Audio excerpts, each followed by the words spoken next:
उसके मुंह से अनन्या का खुलासा सुनते ही हरदेव की आंखें गुस्से से लाल हो आई। तुम जो बोल रहे हो वो सच है या नहीं? सनी ने तुरंत ही हामी में अपना सिर हिलाकर कहा, 100% सच है दादाजी। भला मैं क्यों अनन्या के खिलाफ झूठ बोलने लगूंगा? आखिर वो भी तो मेरी छोटी बहन जैसी ही है। हरदेव ने उसकी बात पर सिर हिलाया। जैसी ही नहीं, छोटी बहन ही है वो तुम्हारी। जी जी, सनी ने सिर झुकाकर हामी भरी। पर उसकी हरकतें जानना भी हमारे लिए जरूरी है। मैं बस अभी तक उसे रंगे हाथों पकड़ नहीं पाया हूं, लेकिन जल्दी वो भी कर लूंगा। हरदेव ने सनी की इस बात पर कोई जवाब नहीं दिया। वो फिलहाल अनन्या से काफी नाराज थे, लेकिन उन्हें सनी की बातों पर भी कहीं ना कहीं डाउट हो रहा था। उन्हें लगा था कि अगर सनी की बात उस वक्त सच निकल गई थी तो इस बार भी सच हो सकती थी।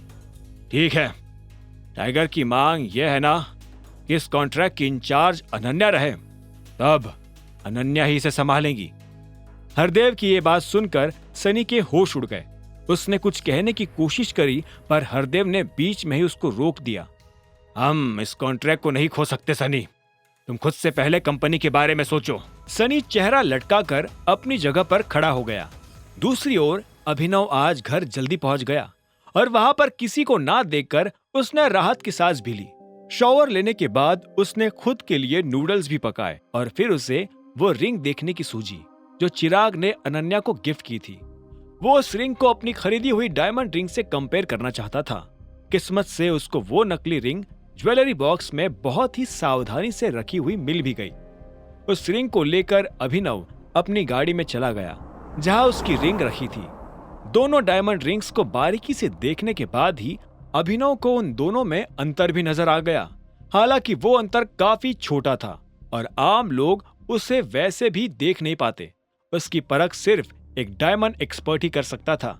अगर अलायना के हिसाब से ऑक्शन में बिकी रिंग ही असली थी, इसका मतलब ये चिराग की रिंग नकली है। अभिनव मन ही मन सोचकर हंसने लगा। उसने सोचा नहीं था कि सिर्फ अनन्या को इम्प्रेस करने के लिए चिराग इस हद तक गिर सकता था। उसे लगा था कि चिराग के पास भी बेशुमार पैसा था। हालांकि अब इस नकली रिंग के खुलासे से उसके विचार बदल गए थे। इसी वक्त अभिनव का फोन भी बजने लगा। ये कॉल देवेन का था। अभिनव ने उस फोन को इग्नोर किया।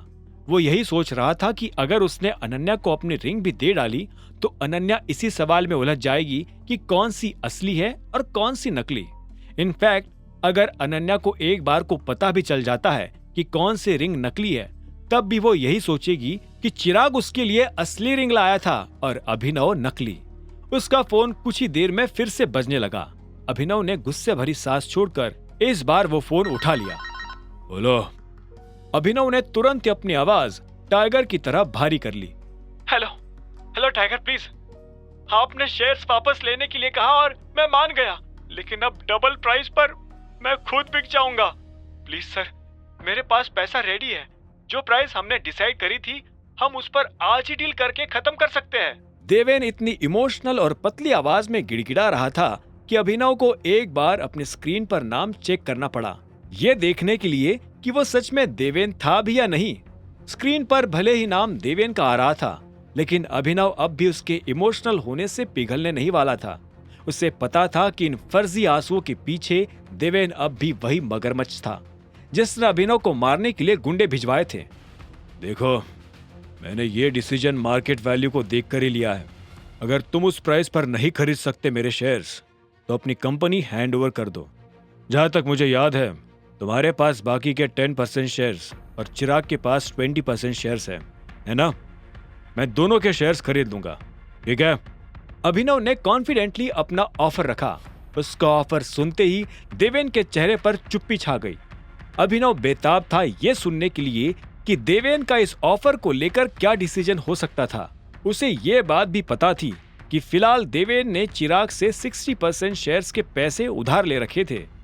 आगे की कहानी जानने के लिए देखें अगला एपिसोड सिर्फ पॉकेट एफएम के यूट्यूब चैनल पर, और द रिटर्न ऑफ टाइगर के सारे एपिसोड्स को सुनने के लिए डिस्क्रिप्शन में दी लिंक से डाउनलोड करें पॉकेट एफएम ऐप।